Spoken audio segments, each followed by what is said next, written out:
নতুন চাকরি পেলাম, নতুন আজকে ডিউটিতে আসলাম। আল্লাহ, এই খবরটা আব্বা ফোন দিয়ে কই।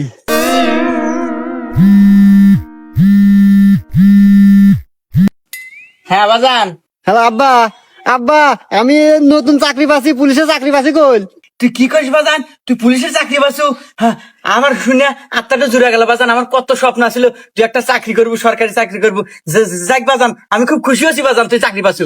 আব্বা, ওই আমাদের বাড়ির পাশে যে টয়লেট মোড় আছে না, রাস্তা, এই রাস্তায় আজকে আমি ডিউটি করতেছি। তুমি আসো, দেখা হয়ে যাও। বাজান আমি এই সময় কিভাবে যাবো আমি বুঝতেছি না তো। আরে আব্বা, আমাদের মোটর সাইকেল আছে না, ওই মোটর সাইকেল বাইরে বাইরে টান দিয়ে আসো। এই যে টয়লেট মোড়ের রাস্তা, এই রাস্তায় আসো, দেখা করি, কথা কই তোমাদের। আচ্ছা আচ্ছা বাবা, ঠিক আছে, আমি এখনই আসতেছি। বাজান আয়, আমার বুকে আয়। আব্বা, বুয়ে পড়ে যাইতেছি। তুমি মোটর সাইকেল নিয়ে পারাইছো, তোমার মাথায় হেলমেট নাই, 500 টাকা জরিমানা দাও।